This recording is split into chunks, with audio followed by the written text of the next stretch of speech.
Good afternoon, ladies and gentlemen. Welcome to the Strategic Planning Committee here at County Hall in the Council Chamber. Very nice to be in here on Tuesday, the 3rd of May. As I do at normal meetings, I will just go through the planning procedure that we follow. First of all, as Chair, I normally introduce the application, make sure you've had a look at the site visit videos that have been circulated. We then ask the planning officer to speak to the application, give us any updates, any changes to recommendations, and then the planning officer presents their report. We then have a slot for public speaking, 5 minutes for objectors, 5 minutes for the local member, a parish councillor, a county councillor, and then 5 minutes for an applicant or supporter. It's then the opportunity of the committee members to ask questions to the planning officers, and then we proceed with the debate. Ask for a proposal, ask for that to be seconded, and then we debate the application before us. We then take a vote, and the chair has a casting vote if the vote is tied. Thank you, ladies and gentlemen. Any apologies for absence today? Yes, Chair, I've received apologies from Councillors Renner Thompson and Anna Watson. Thank you. Any disclosures of members' interests?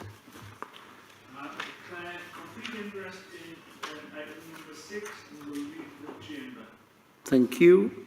Councillor Dodd. Councillor Hill. Because I know Councillor Dodd, I'll declare personal, but not prejudiced. Thank you. Likewise. Likewise, Chair. Likewise, Chair. Likewise. Thank you.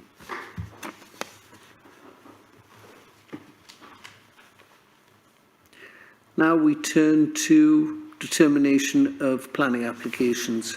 We've got 2 before us this afternoon, item number 5 on the agenda and item number 6. So without any further ado, we'll deal with our first application. And that is to vary the section 106 agreement to allow changes to the highway obligation at Parkview Phase 3, Hadston Road, Hadston in Morpeth. Could I ask our planning officer to take us through this application? Yep, thank you, Chair. Just give me 2 moments, I'll just update the slides.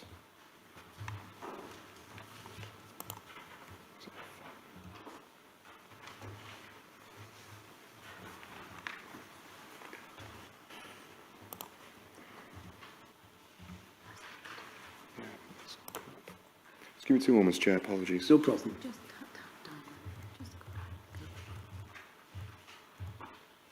Okay, good to go. Right. Thank you, Chair, and good afternoon, members.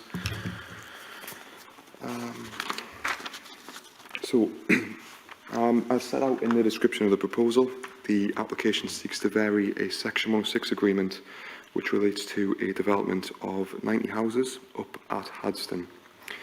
This variation application is in relation to a pedestrian crossing at the A1068 located to the east of the site. So I've drawn a quick mock-up there, just showing the outline of the site and the location of the pedestrian crossing on the adjacent highway. And just to the right there is an indicative site layout plan that was approved under the original application. So members will have read the officer report. Just to provide some brief context as well to this application. Outline planning permission was granted in 2017 after being considered by members of the Strategic Planning Committee in August 2016.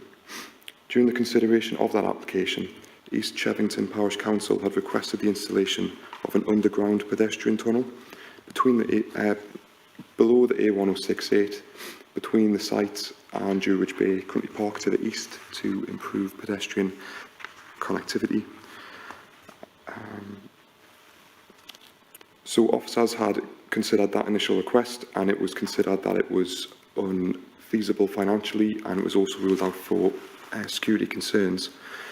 Therefore, officers had agreed to request a signalised pedestrian crossing across the highway, and that was what formed part of the officer recommendation to approve consent back in 2016.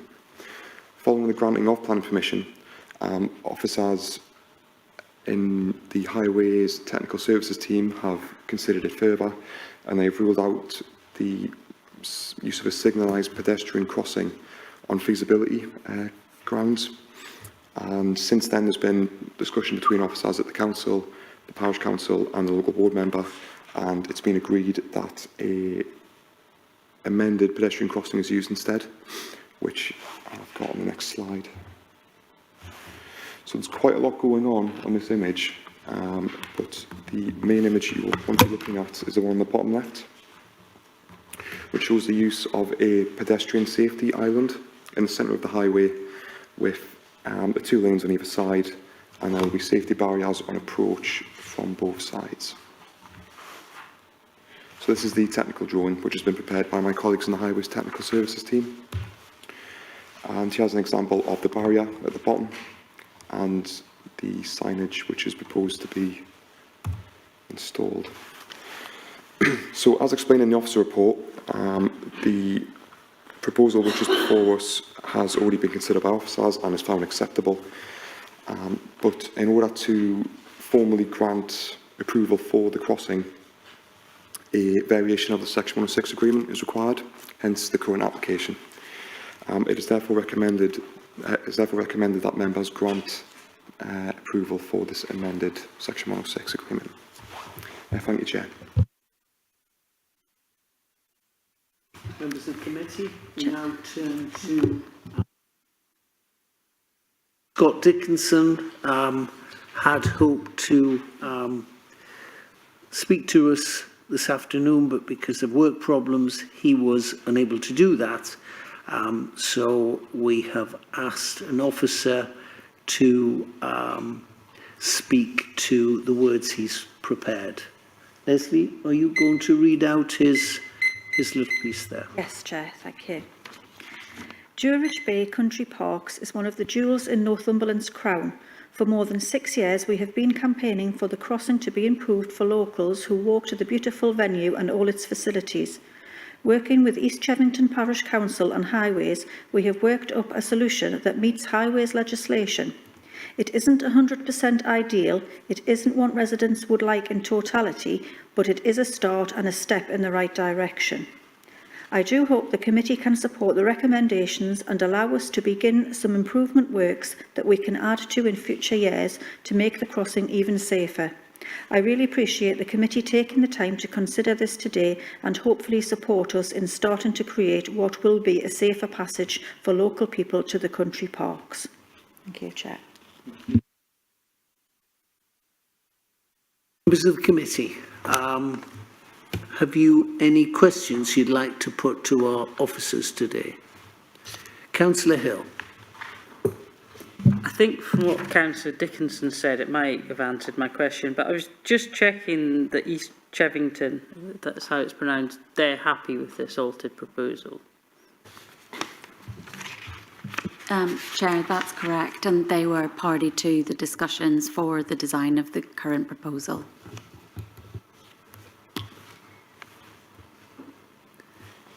Councillor Robinson. Thank you, Chair. This seems to be an obvious question. They got outline permission. I presume Highways was happy with what they submitted at the time. Has there something happened to that road to make it busier? I mean, why the revisit to it? Was that pressured by the Parish Council or what? No, so my understanding of the course of events is that as part of the planning application when it was first submitted is the Highways Development Management team assessed the proposal it came to committee and that proposal for the pedestrianised crossing was deemed acceptable. When the scheme started to be built out and discussions then began in earnest with our highways technical design team, they had concerns, and their concerns are, and you can see it in the plan, the A1068 is a very fast, straight stretch of road, and their concerns were that actually the safety, highway safety wasn't being met with the current design, and so that began the series of discussions with the parish council, the local member, to try and devise a scheme where people could safely cross. This is all about ensuring maximum safety, where the previous scheme wasn't deemed to deliver as well as this current one is. Thank you. Councillor Julie Foster. Thank you, Chair. I've heard it mentioned quite a few times that it's not feasible because of speed to put this kind of crossing in. But what I'm curious of is why is it then feasible to put one in just off the Moor Farm roundabout where you've got high traffic speeds? So it's acceptable for one area, but then not acceptable for another area. So I was just wondering what the reasoning was behind that, please. Chair, I can partially take this and I'll do my best. It's always really difficult to compare two sections of road and, you know, the intelligence that we have. I should think if something's closer to a roundabout, traffic is naturally slowing as it gets closer to a roundabout, whereas in this scenario, this is a very long stretch of straight road, which is why there was concern. So I think it's very easy to wonder that question and try and draw parallels. But, you know, when these are being designed out, the highways team will always prioritise highway safety. Of course, budget and feasibility would come into this as well, but I'd like to think that even, you know, when they looked at this scheme, this is the best way that we can deliver it. It will be about highway safety first and foremost. Thank you. Councillor Swinburne. Thank you, Chair. I can't see it in the plans there. Is there a within there? Is there going to be a reduction in the speed limit? Because I think it's 60 miles an hour on this stretch, or is it going to be retained at 60 miles an hour?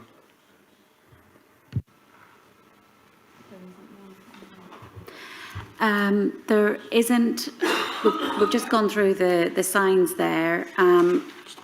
Yeah, I think that's right. And again, that goes back to why there's not that signalised junction.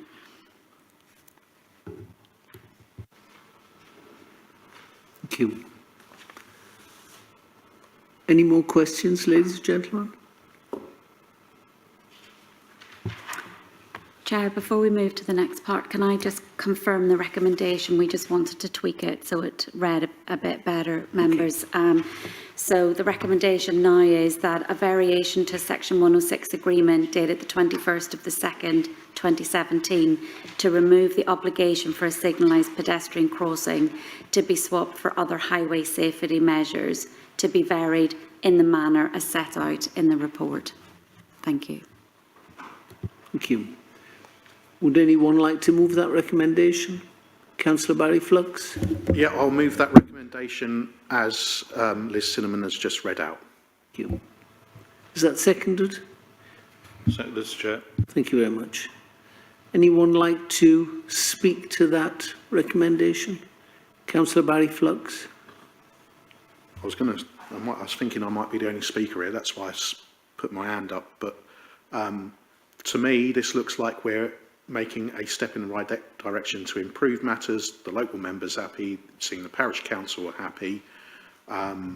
Something that improves matters. Any other issues to do with it, which Councillor Foster and Councillor Swinbank have mentioned, would surely be sorted out in the fullness of time through LTP contributions or, you know, bids or what have you, or local members' schemes and all that kind of thing. So I would wholeheartedly support this application. Thank you, Chair. Thank you very much. Anyone else wish to add to the debate this afternoon? Councillor Swinburne. Thank you, Chair. I don't know how many councillors have actually been and stood by the road here. I went and had a look last week, and it is a very, very fast section of road. I had a chat with a local resident who was going to walk his dog in the country park, taking his young daughter across there, and he said there was no way he would allow his daughter to cross the road at that point. So it's kind of disappointing, really, that this is, at this stage, it's the best that we can do. In the long term, there's a lot of people live in that area. They access the kind of green space, they access the coast. It's only a kilometre to the coast, and they either got to walk across here, cycle across, or they've got to drive their car across the road. So it is a huge barrier to people being able to access the spaces they ought to be able to access. In the long term, it's going to need a lot more than simply a revamped pedestrian crossing. There is a crossing there at the moment, the island in the middle of the road. I don't think I'd stand there while cars were going past at 60 miles an hour both ways. It's close to a bend, and cars come very, very quickly. I mean, if something could be done with speed limit, maybe a 50 limit or even a 40 limit on that junction, I would have thought that would have helped, but highways obviously haven't taken that up. I will be supporting the applications. I don't think there's anything else we can do with it. But it's certainly, I think, a place where some investment could be made in terms of an underpass or a bridge, and it would definitely help the lives of those people who live in the area. Thank you.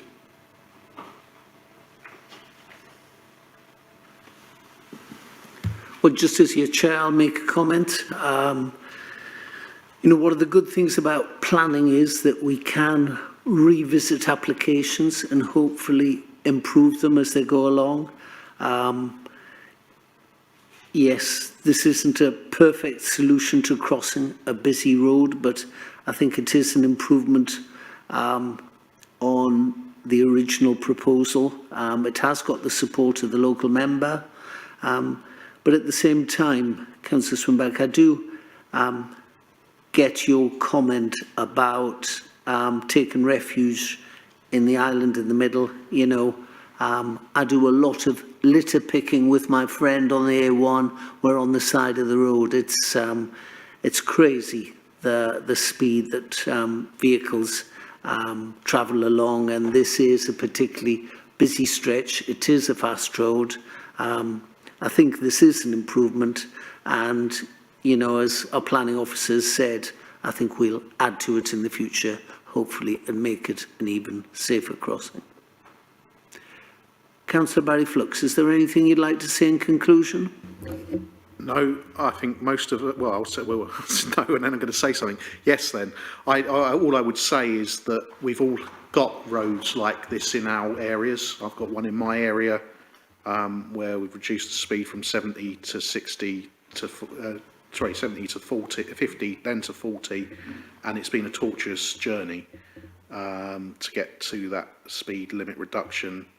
And what I would say is that I do hope that Councillor Dickinson is working in the same way that I and other councillors have worked in their wards to remedy that issue to the best of the ability that can be done. But I think that's something out with the planning application to a large extent. So I hope that can continue. So I'll just finish there, Chair. Thank you very much. So, ladies and gentlemen of the Planning Committee, this application has been moved and seconded for approval. All those in favour? Thank you very much indeed. Thank you.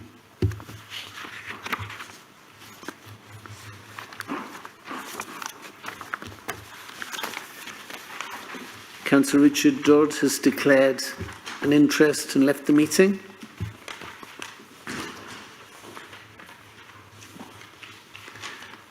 So the second application, the proposal before us, is installation of freestanding low-level PV array to supply the adjacent property at Ogle Hill Head, and this is at Ogle Hill Head, Belsay, Newcastle upon Tyne. Can I ask our planning officer to present his case for this application? Callum, over to you. Thank you, Chair. So before I get into the presentation, I do have a quick update for members. So members will note that at the bottom of the officer report, 2 planning conditions have been recommended. Following the drafting of the report, officers wish to recommend a 3rd condition, which I'll read out now. So within 2 months of the hereby approved solar panel array no longer being used to generate energy for the dwelling currently known as Ogle Hill Head, the approved structure and panels shall be removed from the site. And the reason for this is to control the duration of the development and to ensure the remediability of the site in the interest of preserving the openness of the Greenbelt in accordance with policies STP 7 and STP 8 of the Northumberland Local Plan and the National Planning Policy Framework. So let's go through the presentation now. So this is a screenshot just showing the location of the site relative to the village of Belsay. And this is a site location plan with a red line boundary around the extent of Ogle Hill Head and its curtilage. This slide shows a mock-up site plan just showing the location and the scale of the panels when they're going to be fixed to the structures. And this is a more detailed plan just showing the appearance and the dimensions. And this is a cross-section showing the height. And this is a second image just showing where the panels will be located within the curtilage of the property. So the application has been assessed by officers, and as set out in the officer report, it is considered to be acceptable. Officers therefore recommend that members grant planning permission. Thank you, Chair.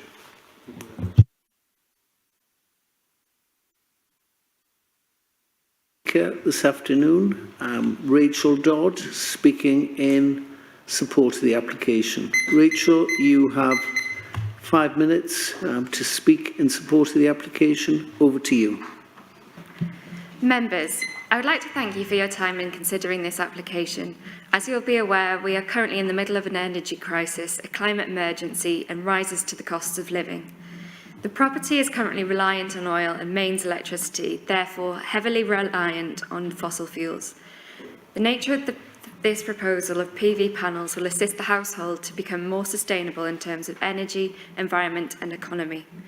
During construction, materials will be sustainably resourced where necessary and appropriate. This includes the recycling of railway sleepers and crushed railway ballast.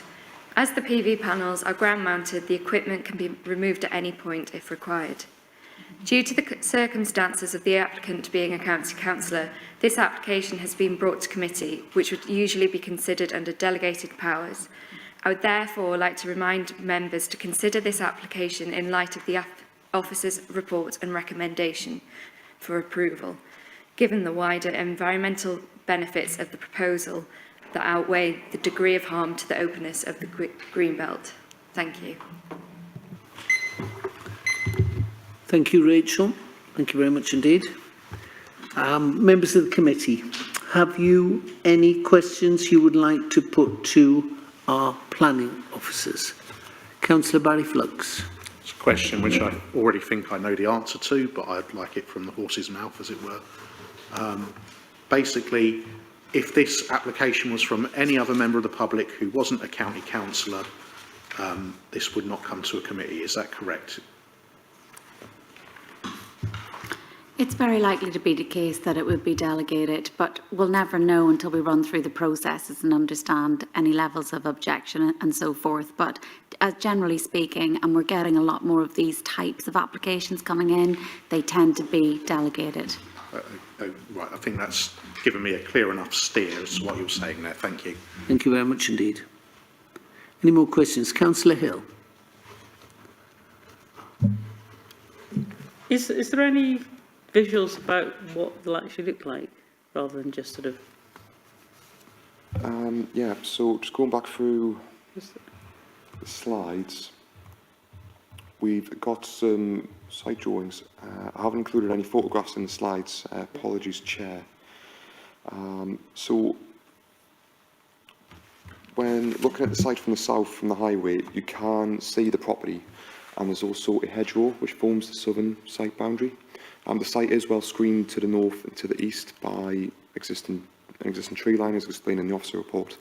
But no, we don't have any visuals in the slides showing how the panels would look once in situ. I suppose just what I'm thinking of, in just future applications, and a sort of policy around this. I mean, is the would there be certain applications where the visual impact would be so much there would be grounds to turn down? It's just to think in the wider context, because to be honest, I have seen one I support in my own area and paid for small schemes, and when I saw it, I was like, yikes, that's a bit of it doesn't look so good, even though we all appreciate the environmental and all the rest of it. So I was just wondering, just as a framework thinking of in future ones, what would be the kind of grounds and visual impact that would mean that we wouldn't just automatically accept it? Yeah, so the appearance of the development within the wider landscape and within the context of the existing building, that was set out in the officer report. So officers have considered that as part of the assessment.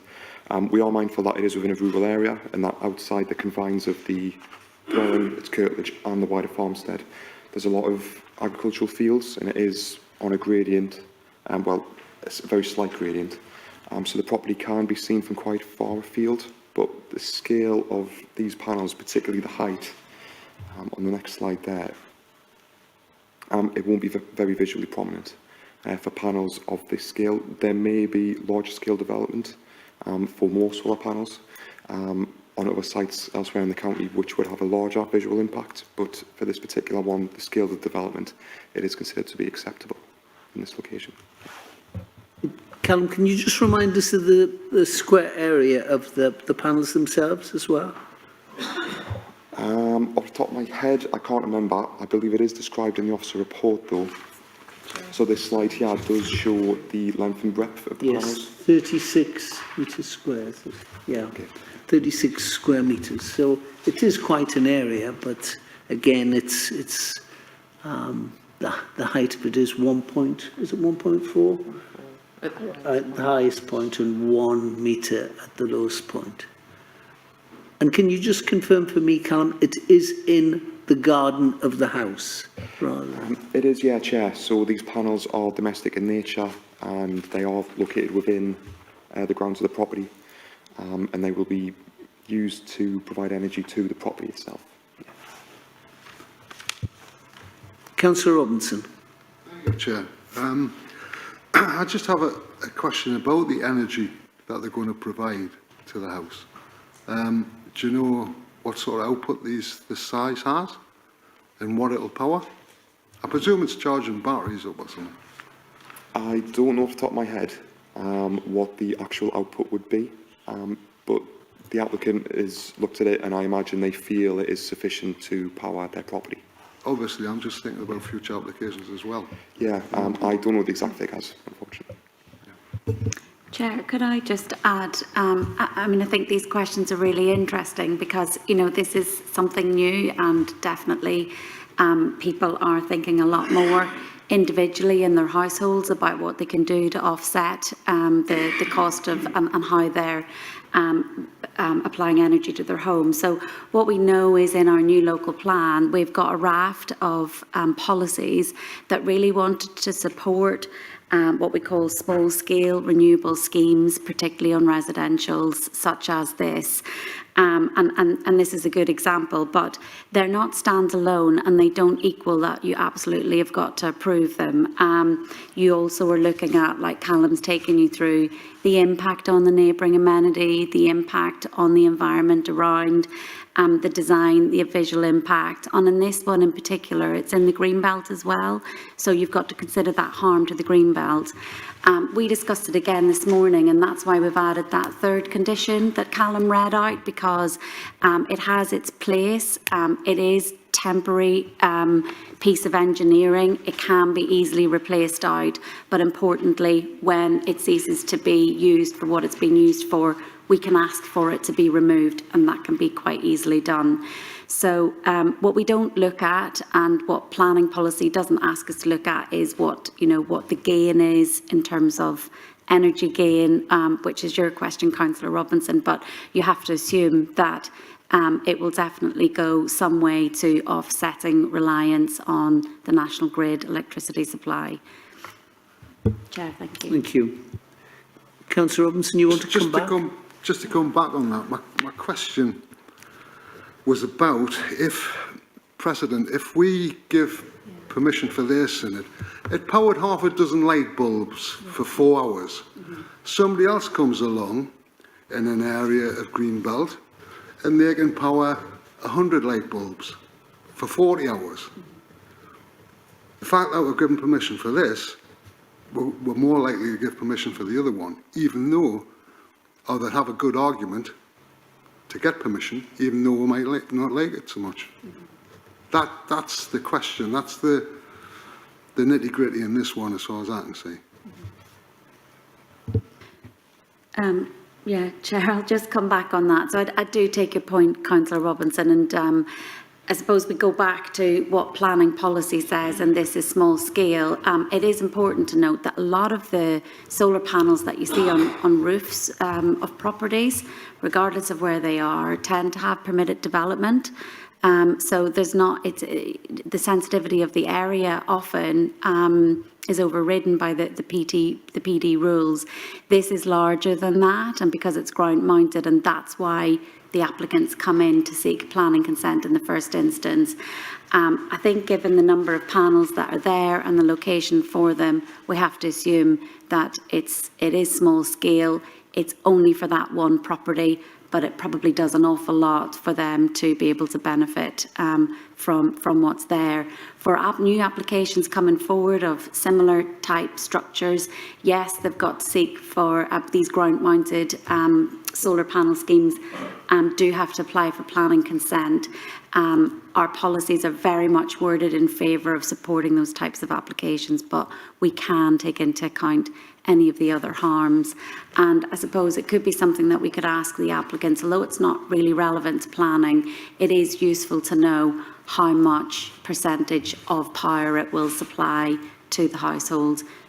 If nothing else, just from an information perspective, so that you know that actually that house is going to be perhaps 80% reliant on what they generate themselves. So we could ask some of those questions and have more information when they come.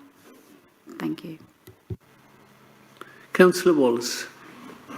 Thanks, Chair. It does make this very interesting. I'm supportive of this, to be honest with you. But I used to be very supportive of wind turbines. So did most people, till they came everywhere. And then people started saying, they're not so attractive now. And I think when with the local plan working group, we have to bear this in mind, just what the growth will be throughout Northumberland. But my question is, if after a certain period of time, the applicant says, this doesn't work for me, I want it removed. I don't think it'll be in his backyard. I think it's in his curtilage. Does it become a brownfield site?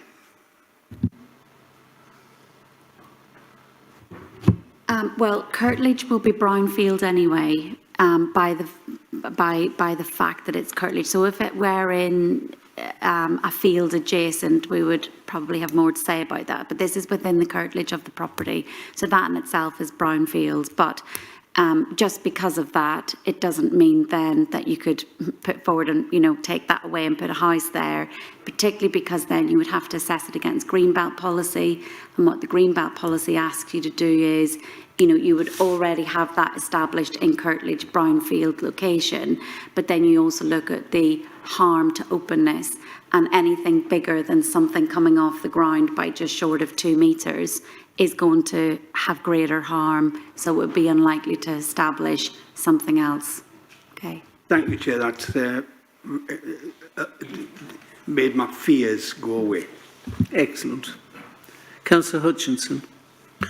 Thank you, Chair. Callum, could you just confirm, I think I heard you say they were going to be installed behind a hedge? Yes, so there is a hedgerow along the southern boundary. It is broken up in parts, but the southern boundary does feature hedgerow. And because of the height of the panels, so just going back to that slide. Oh, it's not working. There we go. In this particular instance, it is considered that the height of these particular panels on this particular structure is acceptable. But just linking back to what Liz was saying earlier on, every application has to be considered on its own merits, and if members were to grant consent this afternoon for this scheme, it wouldn't necessarily set precedence elsewhere for people seeking to construct panels elsewhere, whether within their gardens or on other land. Could I come back? So, theoretically then, this application needn't have been panels on the ground. The applicant could have applied to have panels on the roof, in fact. So there are various permitted development rights around solar panels. The applicant in this instance needs planning permission from the council because of the amount of panels in terms of their area, and also because there's 3 separate arrays. But there are permitted development rights for attaching panels to roofs, up to a certain amount in terms of space. Right, thank you. So, theoretically, that could have been done, and that would look more unsightly on the roof in that particular area than ground solar panels. Yeah. Thank you, Chair. Or it could have been, sorry, Chair, or it could have been the case that the roof just wasn't facing in the right direction, or what have you, that this is the better solution or better investment for the gain that they want to get.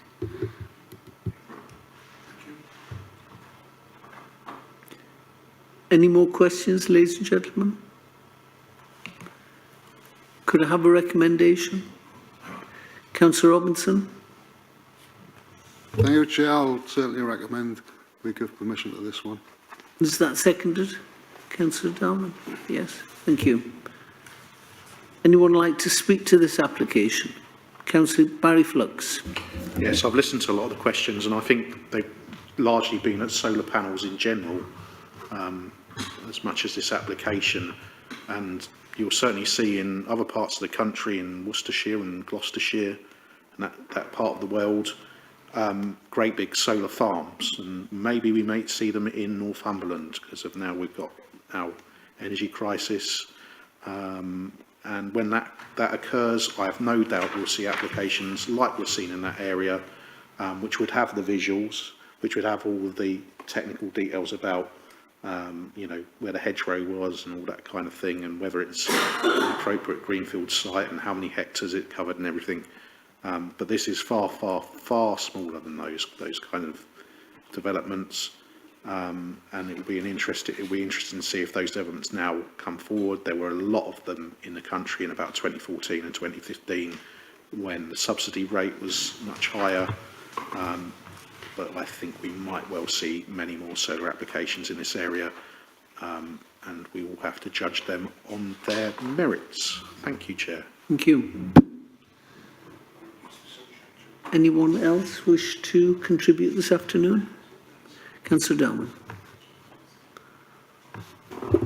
Thank you, Chair. I think this is more of an example project. It's not a sort of massive scale, and it's very in keeping within the area. It's screened by hedgerows to the front, so it's not going to be intrusive to anyone, I would have thought. Given the location of this, I think it is very well placed, and it will be very good for our environment, the environmental impact of the property as well. So I think this is a great example of what we should be striving to recommend in this chamber going forward. It isn't something I'd like to see in the front garden of many residential buildings, but this isn't that type of application. I think it's a great application. Thank you. Anyone else like to speak this afternoon? No? Well, the application has been moved and seconded. All those in favour?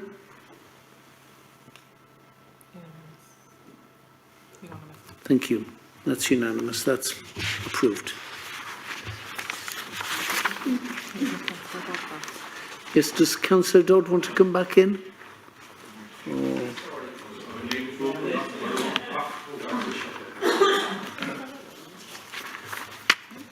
Tell them it was refused, Chair. Sorry? Tell them it was refused. Don't be cruel, Councillor Hutchinson.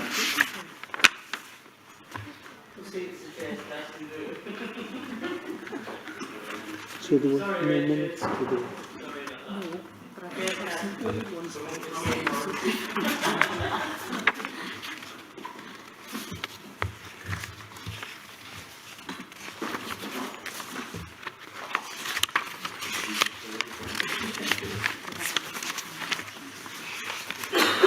Welcome back, Councillor Dodd. Your application was approved.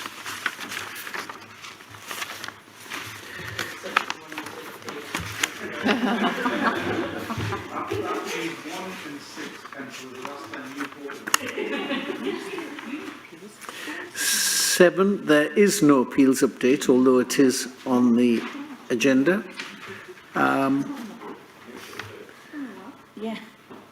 Item 8, Section 106 agreements, update report, well, that is there. Are members happy to receive this report? The Chair's got no urgent business, and all it does for me to do is to thank you for coming along today and considering our 2 applications. Thank you very much indeed to the officers and the members. Thank you.